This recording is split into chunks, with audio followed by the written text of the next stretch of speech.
You know, I was listening to Project Pat yesterday when I was riding around doing shit. Mm-hmm. I shouldn't be doing that when I have errands to run. Why? I was too violent. I was on 10 notes. No, Like, that's before the gym type of music, not I got to go get an eye exam music. shit. Yeah, out your motherfucking mind. No, I be out that shit ready to do professional shit playing. I be on my way to work in business casual. I be like, Project Pat, that's down for us, Crown Man. I be in that bitch hype as a bitch. I walk straight in that jump. Good morning. No problem. I be in that jump hype as a bitch. It's just certain music you can't do with certain things. No, Project Pat is not something I should be listening to outside of the gym. Nah, see, I got to get that aggression out before I get into work. I don't want to spend my aggression at the job. Be hitting 90 on a 65. Like, slow down. Shit, it's just certain things you can't do. Like, I remember me and my girl was doing some shit, and then, like, You Say Run came on. Oh, God. No. That's like train music. Like, she just out of nowhere, she just think it's just one dude, then another popped up. Oh, you mean that? You're an idiot. Dude running in like Deku and All Might. No. She about to get destroyed. And then right when she just like, nah, I don't want to do this no more, you hear that. And she like the most pop up, hey, babe, I'm next. Let me stop. Wow. Let me stop. This is what 2 weeks off does. Hey, bro. Because like right when the music go down, you know, it's that one that's always trying to wipe the jump. Oh, my Like, you God. shouldn't be here. There's the that she liked the most coming to that jump. You know I'm ready, girl. Her eyes light up and shit. Nani? Delaware. Smash it! She took the whole U.S. Oh my gosh, bro. Oh, bro, because it was funny because, you know, I took, you know, we went and did our thing. We went to Funland up at Fredericksburg. You don't know how hard I laughed because we went to the front and it was a lady who was at the register. And I know my girl, she was like, oh, we want this, we want that. And then I can't remember how it got to this, but she was just like, yeah, I'm just ready to enjoy myself. It's my birthday. And I was like, yo, baby, it's your birthday today. That girl at the register got so f***ing mad at me so fast, bro. Like, that's why you wanted to go out. I was like, is that why we here? Wow. And the girl at the register looked at me like, you said what? And I was just like, I know it's her birthday, but it's also April 1st. So, and she was like, oh my gosh. I was like, yeah, do your fucking job. You're supposed to know the date, bitch. I was like, the fuck is wrong with you? That's Bring crazy. me up. I don't need no receipt. I'm just playing. Nah, I wouldn't do that. I ain't gonna lie, that's how I was the whole time at Otakon.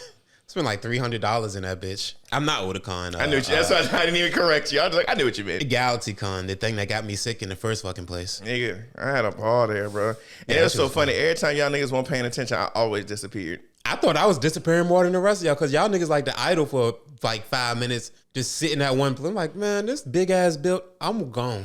I already knew where everything was at. Oh, you was there like 3 hours before us. Yeah, so I was just like, it ain't no, like, now I'm just going and meeting people now. Fair enough. Yeah, so I was just like, okay, because I ended up meeting up with this one group and like they were like in their 20s and shit. But it was like a group of just like, you know, 2 dudes, 3 girls, and I was just talking to them, just bullshitting it up. And then I know one of them was like, well, we're gonna be going to the rave tonight. So I exchanged my number and did not go. I was like, did you actually go? You know how you know it's a good con? When you walk in and it smell like sweaty ass. My thing is, I know better. I know like, I know I don't take my allergy medicine for like 2-3 days. So I'm gonna go in there stuffed up. Soon as I stepped in that bitch, I was like, ooh, yeah, this is a good one. Oh yeah. You got some real hard workers in here.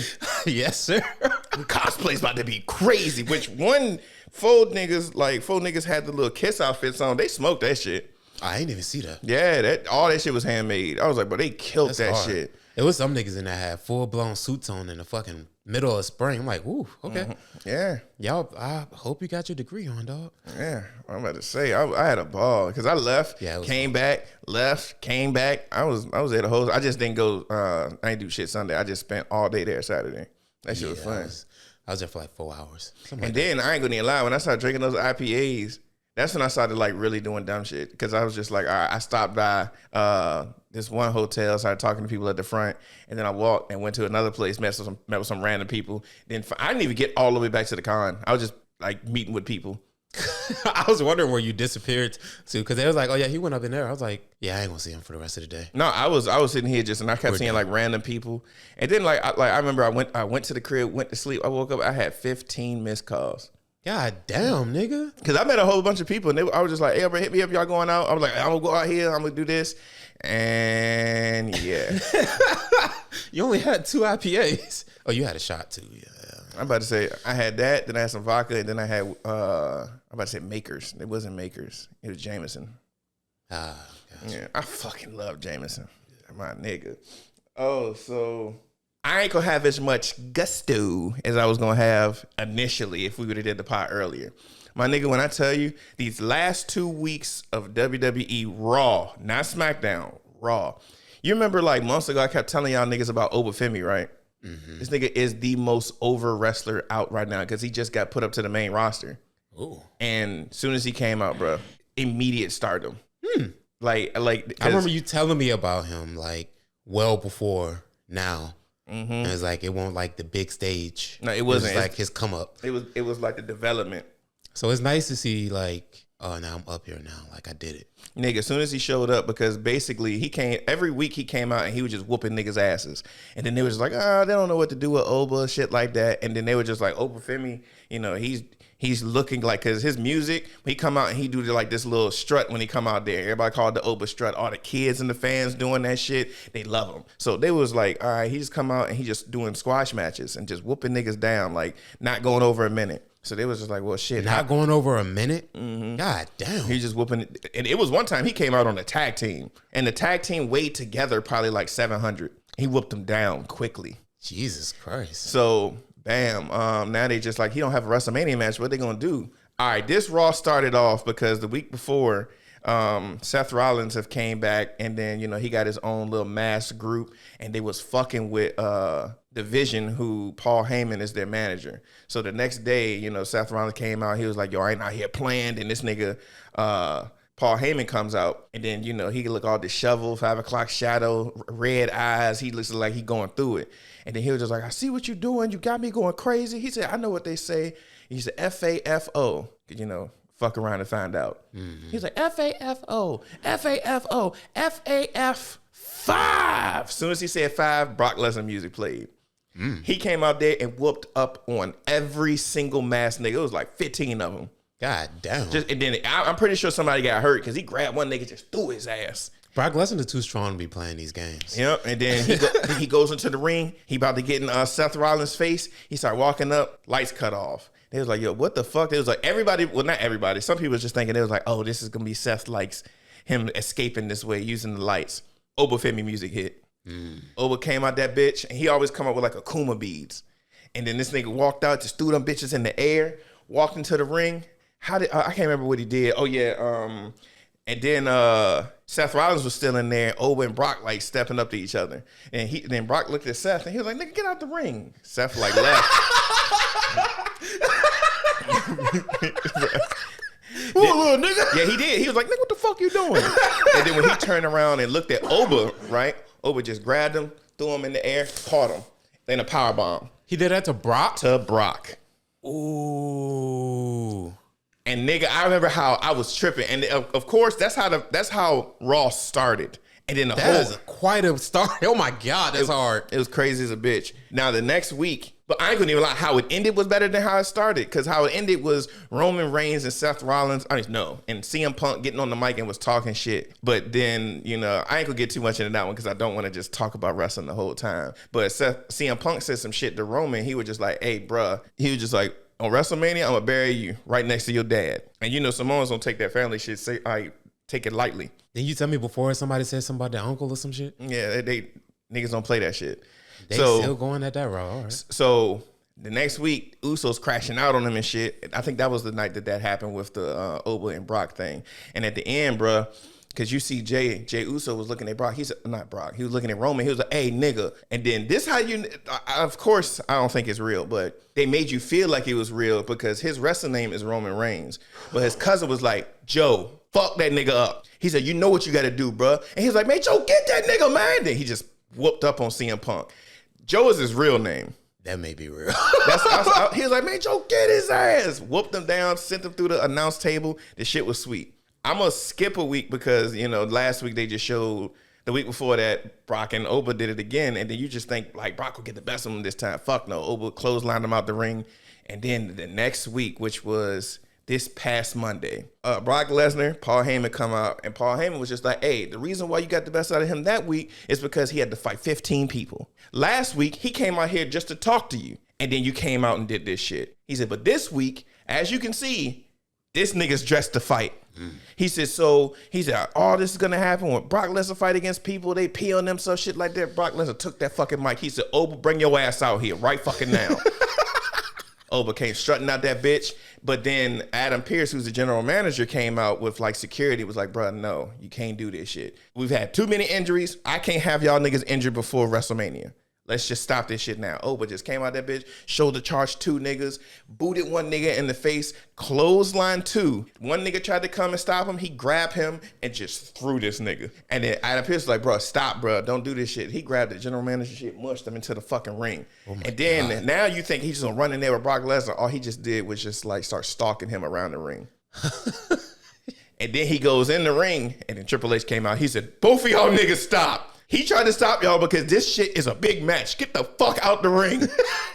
I was like, I don't blame you, nigga. I ain't gonna lie. All of that sounds hard. Nigga, I beat a crowd and then just walked around you. Nigga, what's up? Bro, this shit was hard, bro. That's hard as a bitch. I was enjoying this shit. I was like, all right, bro, I'm hooked. I am hooked. Hard. So that sounds like a ramping up. Well, you did say what WrestleMania was coming up? Yeah, WrestleMania is on the 18th this month. So it makes sense for why they're doing all this. They want to make sure like y'all niggas go pay for this event. Well, the ticket prices for in there is ridiculous. I'll never go to WrestleMania with them prices. Hell no, I'm cool. I don't give a damn how much money I got. Fuck no. Yeah, no, I'm good. Hell nah, bro. But that shit was just impactful, bro. I was so hyped. I didn't think that it was gonna be like that, nigga. Yeah, that sounds hard. And it was 2-3 weeks straight of just gas on Monday Night Raw. SmackDown been dumb though. It's been whack. Only time I get hype is when I hear Trick Williams music pop. That's only because they don't got the right people on there. Like, I don't know. It's just nobody that I find interesting on SmackDown right now. Does it seem like they're pouring all that focus into Raw? It does. Interesting. I feel like it's on purpose. That's an interesting business tactic, if that's what they're doing. Who knows, my nigga? Aren't both of those owned by Netflix? No, Netflix is the Raw. That explains a whole lot then. Yeah, I think it's USA for SmackDown. Yeah, that explains a whole lot then. Yeah. I get it now. It makes sense. Yeah, it makes a whole lot of sense. Oh, so you playing any new games right now? No, I'm because I was chilling when I was sick, so I'm about to go back to Danganronpa. I'm gonna play that. I want to start Persona 3 Reload. I want to start that, so I'll probably start that after I finish Danganronpa. All right, I would not bring it up then. I enjoyed that ending. I'm starting to dive more into like just like either visual novels or just like RPGs. Like I think I'm getting old because where you think I'm at, nigga? Because I don't want to play anything like. I want a good story. Yeah, so I want a good story, and I don't for instance, Witcher 3 has a phenomenal story, but it's way too open for me now. I tried to go back to it, and I just can't do it. I'll say this: I played that game on the PlayStation, didn't fuck with it. I couldn't put that shit down when I had it on the Switch. I could not put that shit down. Yeah, I don't know what it is. I just can't, and I know the story is good. I can't get into it now. Like it's too open for me. Like I need something. It doesn't even have to like linear sounds bad, and it's not. Linear to me is like, give me where I need to go and what I need to do and let me do it. That's what linear means to me versus like walking down just a hallway. But I need something like Persona 5 for all intents and purposes was linear to a certain degree. Like it tells you what to do. Like it gives you the freedom of like choice. Like you can choose who you want to hang out with for the day, but the end result is still I hung out with somebody for the day. I'll say like 10 is more. Final Fantasy 10 is more like linear. Final Fantasy 10 is the definition. Yeah. So I was about to say 5, like Persona 5. You can say that. I get it. But I feel like linear, you got shit to do, but it's just straight line shit. Or maybe I don't mean linear. I just mean give me something laid out for me to do. Even if it's multiple tasks, give me something that I need to do and let me do it. Versus like I open a map and there's question marks all over the place. I can't do it no more. It just depends on what game you're giving me to do that. Because just like with Ghost of Yotei, I didn't give a fuck. Give me more fucking icons. Just like when I bet you money. Well, I ain't gonna say that. I ain't gonna bet you money, but Control, that's open. Control? No, not the game now. I'm talking about the new one that's coming out. Oh, that I don't know. We'll see. Yeah, that I bet your ass. You were like, bro. When I talk about great open games, I mean, it could literally just be a style of game because, let's say, I think I'm over like I loved the first Horizon. I could not get through the second one at all for that reason. It's too much going on for me. Mm-hmm. Like. It's too open. I don't know what, because I feel like when the new Control comes out, it'll probably be more open than the first one, but still not nearly as vast as a game like Horizon or Witcher 3. Just like how like Arkham Asylum, and then you got like Arkham City. Yeah. Like I could play Arkham City right now. I can play any of those games. Yeah, that's what I mean by like I still have step. It isn't so much to do that it's like I don't want to do that. Well, it just depends because it depends what game you're giving me. Because right now, bro, I'm playing Dragon Age Origins and I can't put it down. Now, Dragon Age Origins isn't truly open world because you go to a map and then you're just on that map, basically. But I love that game. I be talking to everybody and I was like, bro, I never used to do this shit. Never used to do that shit. I'm mad. I mean, I guess the in Origins, like the stuff you're doing, would you consider it to be interesting? Certain, because I forgot. At first when I was playing it, I kind of forgot the story, but now that I'm playing it more, I remember everything now. And I'm like, damn, I do remember this shit. Because I remember when you had to go and Connor ended up being possessed at the kid Connor ended up getting possessed at Redcliffe Castle. I forgot that I could have gotten, because you had to go into the Fade to be able to get him. Now, you can choose the one, it's so many different ways you can do it, which I thought was interesting. That's why I like the games like that. So I can it was a blood mage that ended up being in prison there. You can get him to go put you in the Fade, or you can go to the Circle of Magi, save that, bring some people from the Circle of Magi to open up the Fade to go into there. One thing I did forget is the demon that you have to fight to save that kid can teach you blood magic.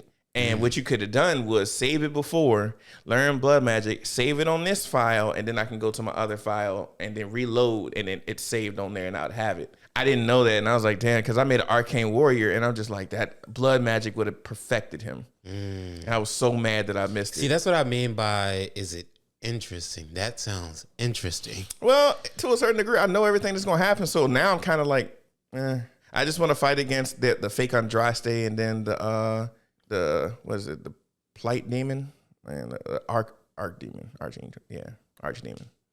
That's the only two. That was the ones that I had the most difficulty when I first played it, was when you went to Haven, and then when you went into, because you had to get the ashes from the urn, and they were all like basically praising this, like, oh, Andraste's back, but it was just a fucking dragon. And I remember playing that shit. I never got to like Nightmare against that shit because I struggled on normal. Wait, so what are you playing on? I think I got it on hard. Okay. I'm struggling because I don't remember a lot of how I did my combos with like sustained, because I don't think I ever used Arcane Warrior before. And I'm using it, I'm just like, damn, like, and then certain mages can just cut off all your sustained spells.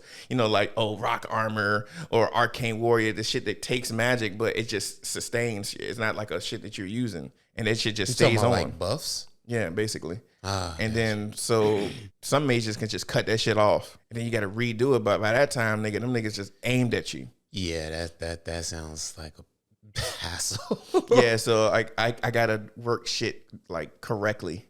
Gotta strategize. Yeah, I be getting sick of that shit. I was waiting to hear that. Yeah, honestly, I don't mind it. It's just like I never did arcane warrior before, and I'm struggling, nigga. I always did mages, and this arcane warrior is a mage. You start off as a mage, and however high your magic, I did magic and willpower like a 2-to-1 ratio. So 2 on magic, 1 on willpower. But now I'm just like, damn it, I need dexterity because I need to be able to attack faster. Can you restat? I don't know if you can respec or not. Ugh. I said You might be able to. I just haven't looked it up on Google. I said that would save that. It's like I put stats into the wrong shit. I need to readjust this whole thing. But then you got to think about like, can I take off my specialization stuff? Because you get to a certain level, you get to choose your specializations. So you got like shapeshifter, arcane warrior, blood mage, healer, shit like that. Each one has 4. So does that get changed too? Yeah, there's a lot that goes into that. Yeah. I forgot how they didn't. I realize now, real fans of Dragon Age Origins, you played that shit from back in the day, and then you get to Veilguard. I understand why you think this shit is dog shit. Think what is dog shit? The newest Dragon Age. Yeah. I can 100%. I can fully understand that shit because I'm just like, oh my gosh, this shit was just not thought out. Like Dragon Age Origins, I feel like everything was thought out. You can tell, like, especially with older games, that it was made with passion. It was that niggas actually sat down at a table, talked to each other about how can we do this, what should we do. Nowadays, it's just how much money can we make from this. Like, I think Fable I might get a little bit from that, like that old passion, because how I was seeing how Fable was done, I was just like, they're gonna take out a lot of shit, but they didn't. I'm interested to see how Fable does. I told you I played Fable when I was a kid, and I replayed 1, 2, and 3 recently. Yeah, I really want to see what, like we've said before, gaming is in a space right now where I think companies are starting to realize that gamers aren't the ones to try to like drain profits from. Well, because the gamers or nerds recognize that shit. They're like, nah. Well, nerds and shit, they're the ones that's gonna buy all the figurines and shit like that. So they thought that, it's an untapped market. And then niggas see some bullshit and they get destroyed online. Exactly. And it's like, damn, bro, okay. You gotta have love for it for them to love that shit too. I'm gonna say you're talking about people who sit down and write D&D campaigns for months before they finally start playing it. Like these are passionate people. You're not gonna be able to just fuck them over like that. Like people pick up on it because they're passionate about the thing. Yeah, I definitely understand. It's the same thing with like, why you think Warhammer is so fucking popular? How much goes into Warhammer? Like these niggas out here painting figurines, thousands of dollars going into it. I'm so hyped that they ended up putting that game for free if you got a PlayStation catalog. Because man, I've been playing that shit recently, and there's so many new niggas on that shit, and that shit is a lot more fun again. I'm about to have to hop on that. I literally played the story with like 4 of my friends online because they were just like, hey, bro, I'm struggling. I'm like, shit, nigga, I'll help you. That's hard. I ain't gonna lie. That's about to make me hop back on. I miss that game. I've been on that shit, bro. I've been on it. That game is so good. So underrated, bro. I think it really was. Well, I can't necessarily say that. I was gonna say I think it was overshadowed by Helldivers too. Yeah. But Helldivers came out first. But it makes sense because Helldivers, like for the most part, Warhammer, once you do the campaign, the only other options is online stuff that just is repeating itself versus like Helldivers 2 has how that whole system works. So it's like you're constantly fighting against. Yeah, but it felt the same. Does it? To me, it did. Like it wasn't like it was anything different. I wasn't mad about Helldivers 2. But just like how you're playing, because you had Siege, you had the other thing where you're just going and doing the missions on Warhammer. It was the same shit. It's just, I'll say this. The reason why I fuck with Helldivers is because I feel like you have more enemies, like different variety. I think they both have about the same variety. Maybe I need to play more Helldivers, but I think they both have about the same enemy varieties. Well, I get what you're saying. I'm saying like races. That's what I'm thinking about. I mean, for me, I don't always put stock into like for me it depends, because a lot of people say, well, this game doesn't have enemy varieties. My thing is always, what are they doing with what they have? Because I played plenty of games that don't have a diverse bag of enemies, but I still had a lot. Like, for all intents and purposes, Alan Wake 2 had at max 2. I still had a lot of fun with that game though. If it didn't have a good story, would you have had that fun? Not at all. That story is probably deep. Yeah. Shit. But I mean, now that you say that, it may not be fair to compare, because the two games we're talking about, Warhammer and Helldivers, the story is I'm a soldier. That's the story. So it could just be because the story was so compelling to me that I didn't give a fuck about enemy variety. But I don't know. I've never been the one to put a lot of stock into enemy variety. Now, I can see that being an issue. Like I'm fighting the same enemy no matter where I go. This is getting boring and repetitive now. I can definitely see that. But I just never got that from, like, I'm more versed in Warhammer. I never got that from Warhammer just because the difficulty of the game made it so... I'm going to be real with you. This shit is rough. If we didn't have variety, that difficulty wouldn't be there. Because if it was just nothing but grunt niggas, I would just sit here and fucking... Yes, it's because you're getting niggas that setting traps. You're getting niggas that hitting you with the sniper gun. It's 3 different types. There's the ones with the sniper, is the one with the double swords, and the one that shoots the bramble shit. Yeah. Then you got the regular grunts. Then you got the other nigga who I say Mewtwo because he flies in the air and shoot like a psychic fucking wave at you. Yeah. And then you got the fucking bosses who... And then you have to deal with all of those at the same time. Yeah. Especially them sniper niggas. Like, I'm in the middle of a horde and there's a sniper 20 yards away sniping my nose off. Yeah. So, it's having variety that makes that interesting. If I had the same niggas, I wouldn't struggle with that game. Yeah. Now that I understand it, I don't struggle as much anymore. It's just sometimes I occasionally do an unnecessary roll. I'd be like, that'd be me the whole time. Hell no, nigga. I be panic rolling like a bitch. I be panic rolling when I'm looking at my loadout.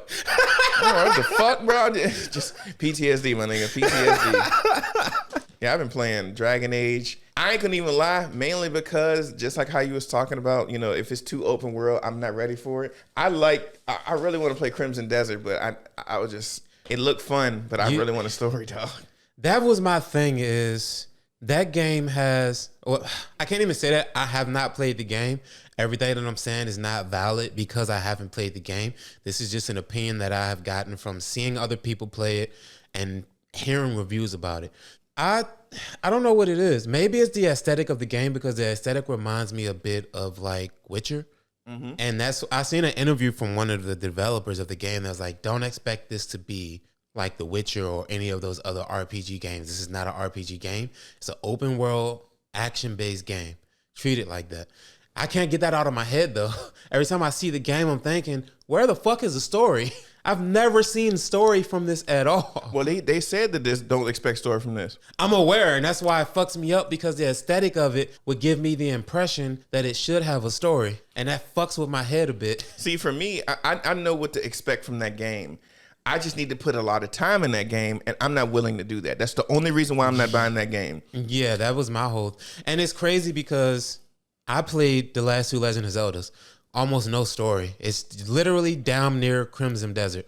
But I can't pick up Crimson Desert for some reason. Well, no, I don't know what it is. Crimson Desert is way deeper, in my opinion, because, nigga, I can just look at something, learn that move. Nigga, I can hit niggas with rock bottoms, RKOs, fucking German suplexes, belly-to-back suplexes. And that's not even the half of it. And then there's so many different, like, puzzles. I'm not a puzzle guy, so that wouldn't get me. But I'm looking at the game, and then, like, it's a lot of, like, I thought that was cool when, like, people was figuring out, because, like, whenever you do that little black thing that makes you, like, glide, it takes stamina. Mm-hmm. People figured out doing, like, the sword thrust that'll thrust you in the air can almost make you fly. And it's almost like you can do that. What I like about developers like that is instead of patching that, they made it so when you did it, it made a new animation. So it was just like, we wanted y'all to do this.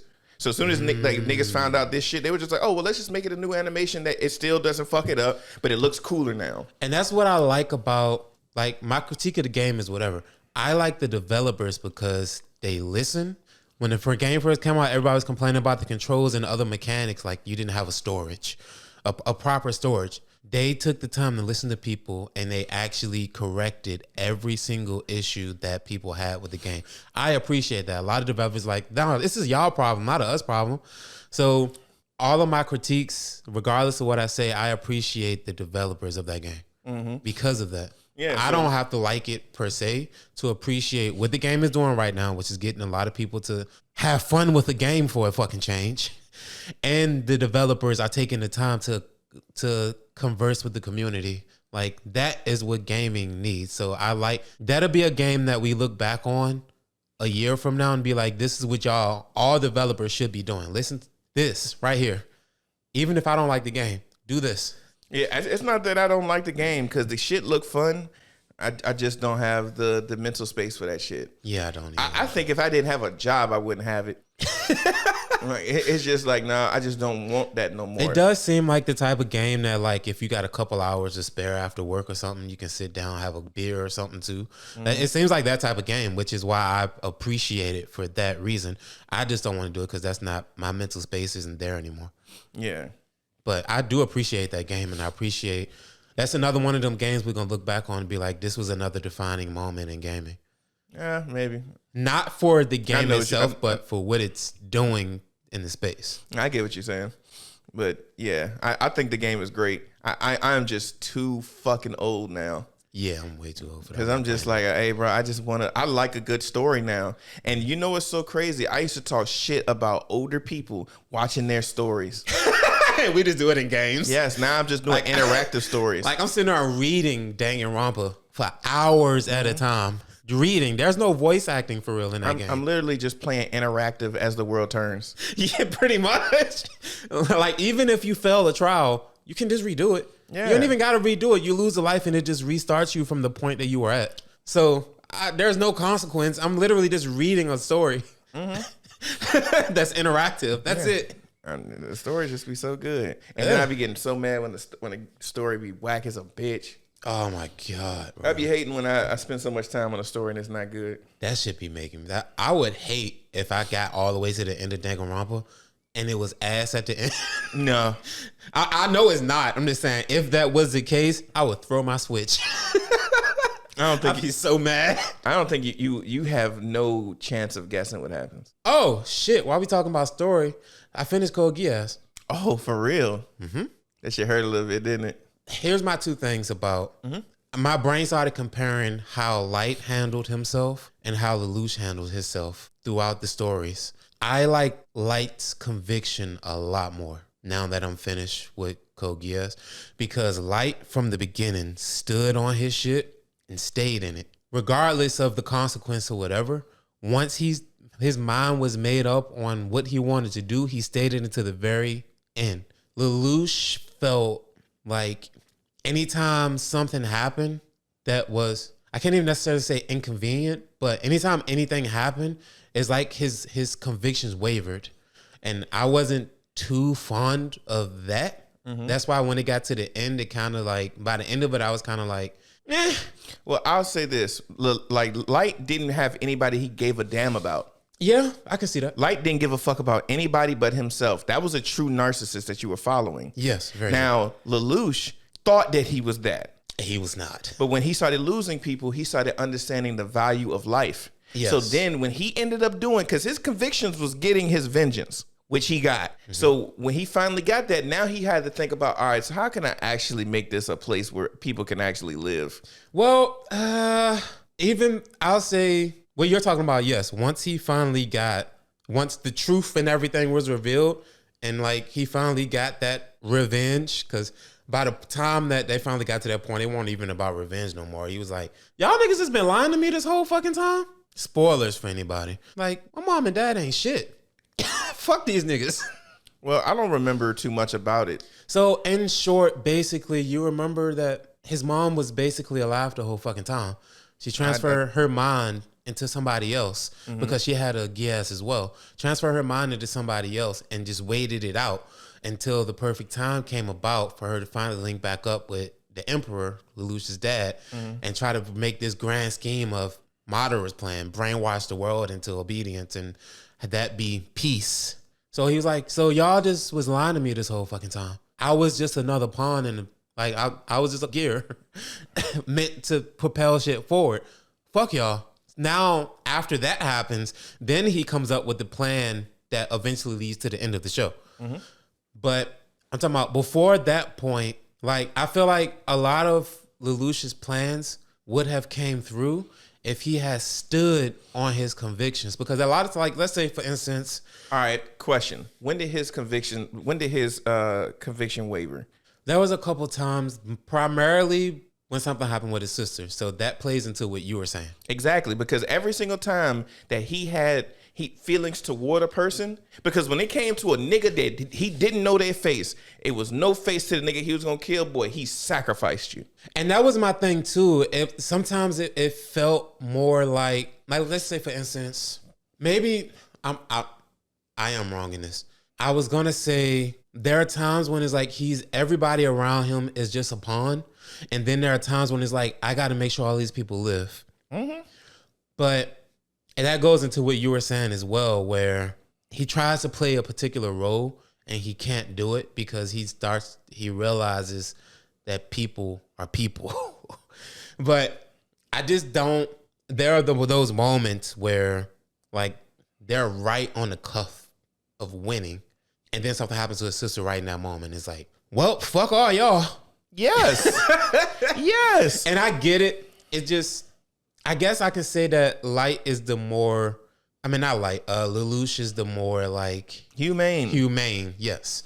Like, he's 100% more humane. Light is definitely Light is a sociopathic, psychopathic, narcissistic ass motherfucker. Yes, like he only cared about himself. He didn't put anybody, only people that he was okay with is if you obeyed him. Yeah.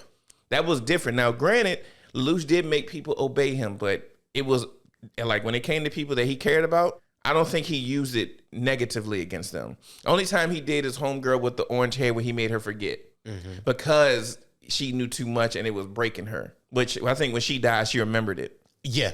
And then his brother killed her. Mm-hmm. But yeah, I can definitely see that. And then you see how he's like, my nigga, when shit had to happen, because when she died, he was hurt. And he was like, I had to kill her for you. He turned, he was like, you right, my nigga. But you knew he didn't mean that, but he knew how to play the game. I think what happened was he was going through so much psychological turmoil. And you could tell that when he thought his sister died and he just broke. But yeah, I can definitely see the take of like, I'll say when you're not a sociopath, and you're trying to do something you know you have to do, but it's hurting you, you go back and forth. So it makes sense. Yeah, and honestly, you know, like then he was just like, I got to come up with an actual solution for everybody to feel like, you know, good triumph. So he put everything on him, made him the big evil, made him the worst thing out there. Mm-hmm. Because I was the one that vanquished it and it didn't look good. So let y'all be the ones that vanquish it and it looks good. Because when like, all the other friends around like started noticing when he had died, they were just like, this is what you did this shit for? Mm-hmm. Because I know the sister didn't get it until he died. Yeah. Because I think the sister betrayed him too, right? Yeah, she went with the other side of Britannia because, you know, he took it over. Mm-hmm.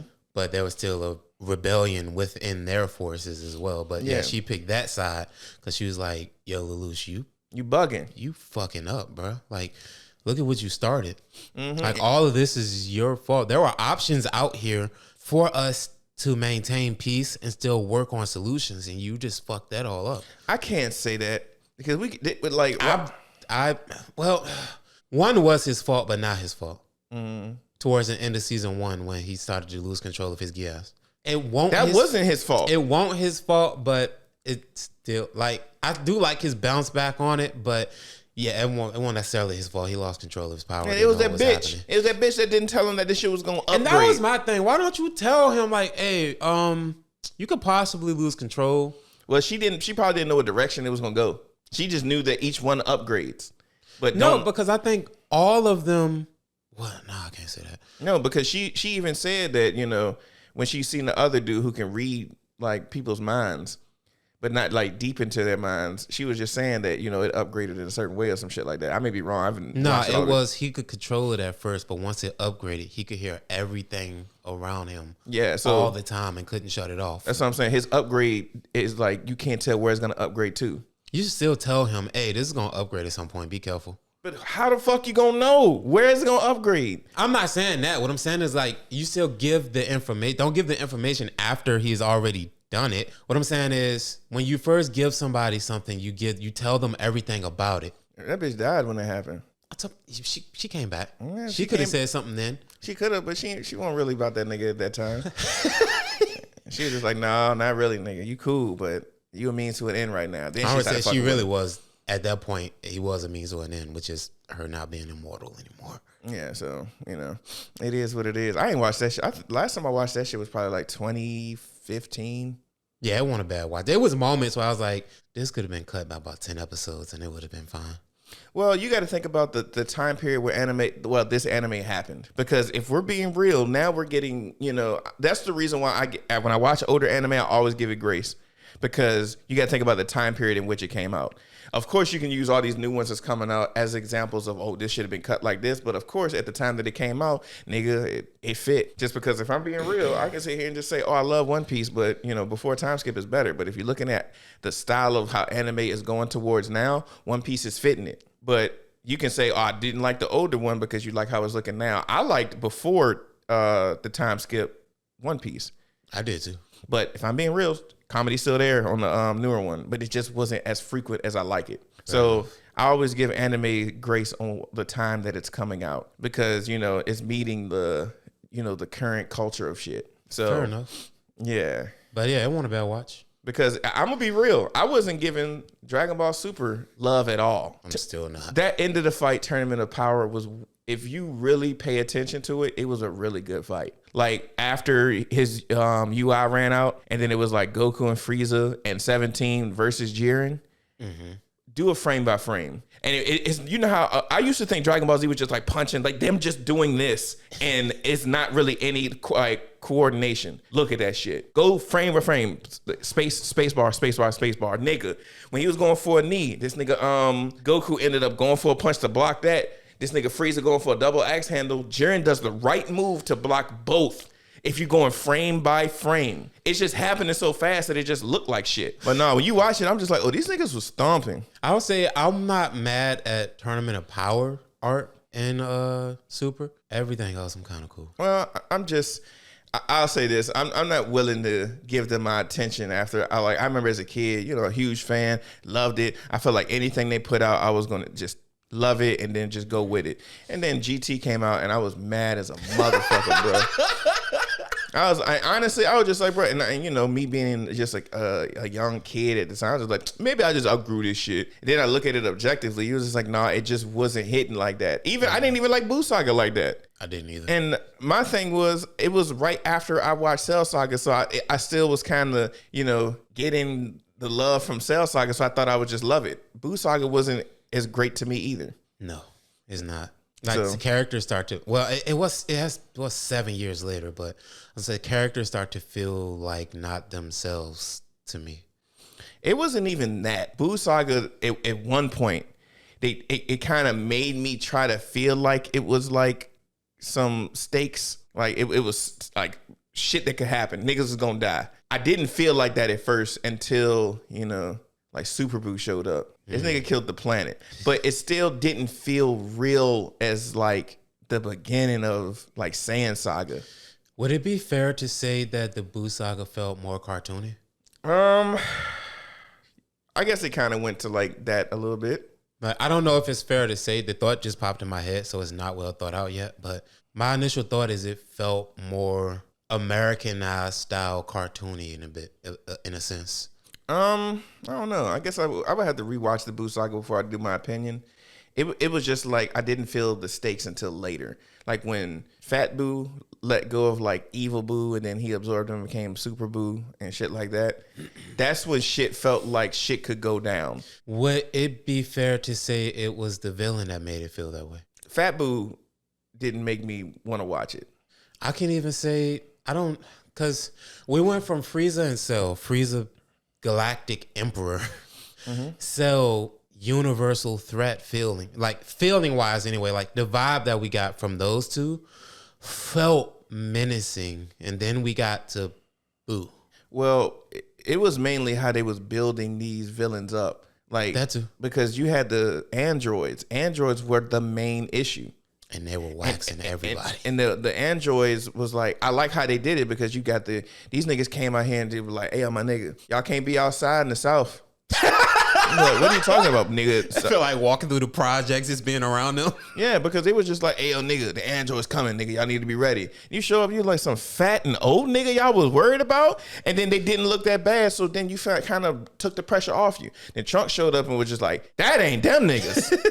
He's like, what are you talking about? That ain't androids. He was like, no, it's a young girl and a young dude. Them niggas is a problem. Then they showed you the fucking androids. This nigga Trunks lost it. This nigga was having heart palpitations off that shit. So then you were just like, hey, yo, bro, now, first off, when we got the androids, Vegeta want a Super Saiyan, so you need to calm down. We got the antidote for Goku, nigga, we good. Then out of nowhere, they come to do this shit. They prepared and was still not strong enough. So the fucking problem was androids. And then they just kept flipping it on you because they said androids. Then it was the wrong androids. And it was the right androids. And then you had a bigger problem. So they built up Cell correctly. When you went into Majin Buu, y'all went to a tournament. Didn't feel like it was any stakes. So then Supreme Kai come out looking cool as a bitch. Never met his motherfucking hype. Ever. So you ended up going to this tournament, which I feel like, Dragon Ball did tournaments better. Because it didn't feel like it was any stakes when it came to Majin Buu. Then you had these big ass niggas come up who were not terrifying. Like, what was it? I don't even remember their names. But the two bald niggas that came with the M. Oh, Spokovich and the other one. Yeah, Spopovich and whoever the other nigga. So these niggas just let this nigga get jumped. It's like we had to let a lot of shit happen. Goku had to let Majin Buu go when he went Super Saiyan 3. Goku, like, it was just so much shit. It didn't feel like the stakes were real. I think I know what it could be that, like for instance, the mystery of the Cell saga.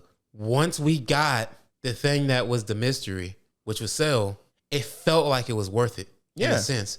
Because I remember when I was watching the Buu saga as a kid, and I'm like, what is happening right now? Like, what is this all leading up to? And then when we got it, it was Fat Buu. And I'm like, I don't much care for this villain like that. See, it was just like with Frieza, it was just like y'all back in the day, y'all barely got technology, and the nigga just said, hey, yo, bro, they got this thing that can fit in your hand. They make a loud noise and niggas drop. You're like, what? You're like, what does that mean? They called it a Jun. You mean, how do you spell it? G-U-N. A gun? That don't sound fun. I ain't worried about that shit. Then you met Frieza, and he met it. Then he exceeded it. He stayed there at the hype. And then he killed off niggas that was important. Cell did this also. Cell, like, they built this entire thing. Like, we didn't even know that he was a problem. We just was like, bro, we got to worry about androids. And then Cell became an issue, and he wasn't even the biggest issue yet. He was just going around just stealing regular niggas' money. And that nigga won't really no problem. And then out of nowhere, now he's an issue. But then Vegeta and Trunks was just like, hey, we can handle this issue. Y'all can chill. But this nigga was just like, I got your cells. I can play on your weakness, Vegeta. I don't even know this nigga. What's this nigga named Draws? I ain't worried about this nigga named Draws. He be like, my name's Trunks. I wasn't talking to you. I'm talking to your daddy. Draws. That's funny. So my thing was with the Majin Buu thing, like the stakes didn't feel heavy until a certain point.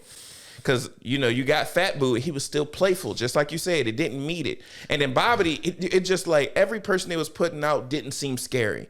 Then you got Super Buu, and you were just like, okay, what we got here? And, Super Buu, like, because Fat Buu, I ain't gonna even trip, bro. I never expected anything dangerous from Fat Buu. Then this nigga hit this nigga Gohan with a Kamehameha that sent this nigga to Antarctica. I was very nervous that right then. I thought he killed Gohan too. And I was like, bro, that's the future. I'm like, y'all niggas just killed the nigga who we all look up to now. So I'm like, I didn't look up to this nigga at that time. But my thing was, that was the only time that I kind of like sat up in my chair because I'm like, oh shit, like it's real. So, and then they try to play on nostalgia about making Goku fight Vegeta. That's cool, but I didn't mind that. I did. I liked it actually. I don't know. I like y'all got y'all little nice quotes in this bullshit, but Fuck that. I don't give a fuck about this shit. I mean, for me, it makes sense for Vegeta because think about it. He never got his shot because when Goku came back, it was training for androids. Then fight androids, fight Cell, Goku dies. And now I'm sitting on his anger for 7 years. I'm doing something about this. No. I liked it. This nigga never lost to Goku. It added to... We're definitely right about that. Like, he never lost to Goku. So no, he started changing as a person, and then Goku was gone. So it left a void. So of course, when Goku came back, you was hype about this shit. Now you just want to be evil again. That's cool. Do your fucking thing. Now, if you had the respect that you thought you had respect for this nigga that you got respect for, talking about Vegeta to Goku, why the fuck did I'd felt like my nigga? If you my nigga, fight me as your strongest. Yes. He didn't. No. Fuck that nigga, bro. I didn't give a fuck about that fight at all. I didn't mind it. I liked it. No. It added to his no, it didn't. quote unquote redemption. No, it didn't. This nigga just out of nowhere, just evil as a bitch, and he was just like, I'm blowing myself up. I'm cool. Fuck that shit, bro. I was mad at. I didn't fuck with Buu Saga because I'm being like extra. I ain't gonna lie. I am being extra. I just didn't like the overall tone and vibe of that saga at all. And out of nowhere, niggas was just like, "Hey, yo, bro, we struggling with these niggas. What we gonna do?" Oh, I got a solution. One that we've never talked about ever. Fusion. You know what's crazy? Who introduced it? Was it Goku? Why wasn't Piccolo like training? Or did Goku teach it to Piccolo so that Piccolo could teach it to Trunks and Go? Okay, I think so. I might be tripping, but yeah, he showed him the shit, which I'm like, okay. Well, I mean, to be fair, he could have learned it in Afterlife. I don't give a fuck. But I just don't care about that. Those like that whole arc just felt like a lot of dumb decisions. Which, to be fair, Cell Saga was also that, but no, not like that. Not to that degree. Like, because everybody like, Krillin is just, no, it's not. Because my thing is, Goku even admitted, I could have beat Fat Buu and this could have been all over, but I wanted the kids to be able to defend Earth themselves. Well, he said it's possible. He didn't say I could have. He said it was, because Piccolo asked him, he was like, nigga, could you beat Fat Buu? He's like, nigga, it's possible, but never know. Because he asked him, was you afraid that you was gonna lose your body fighting against him by like losing? He was like, no, it's possible I could have beat him, but these niggas got to be able to protect themselves because the next villain gonna come out. What they gonna call? What they gonna get me? Because they can figure this shit out themselves. The irony of that ended up being that he fought Kid Buu any fucking way. So null and void. It just, I don't know. Like I do like the quote that Vegeta had when he was fighting against Goku when he was Majin Vegeta. But I still didn't care for that shit that much when it happened. I might like it if I rewatch it now, but as a kid, I didn't fuck with it even a little bit. The coolest thing that happened in the Buu Saga, in my opinion, it was two things. Gohan coming back and Goku's outfit. Yeah, it was hard as a bitch. Vegito. Yeah. Those was the coolest things. When was the last time? Oh, I know when. I was going to say, when was the last time they used Vegito? It was during the Goku Black arc. I didn't watch that, so I watched a little bit of it. I was here and there. I didn't care for it. But my thing was, I was mad about that shit, bro. But I did like, I ain't gonna even lie. And then when they showed Kid Buu, I was like, oh, this whack ass nigga immediately went to blow up the earth. I was just like, you got my attention, my nigga. The only one that, as soon as he touched canvas, was like, I'm not playing with y'all. He went to blow up the earth. Vegeta stopped that shit. He said, nigga, who the fuck is you? You barely taller than me. I'm gonna teach you, nigga. Block this one. Shot another fucking beam. Like, we gonna see how powerful you think you are, nigga. Watch this. And then this nigga was just giving other niggas a problem. He was just like, bro, I'm just gonna go to where I sense any life form. He reverse banked the afterlife. Yeah. How the fuck?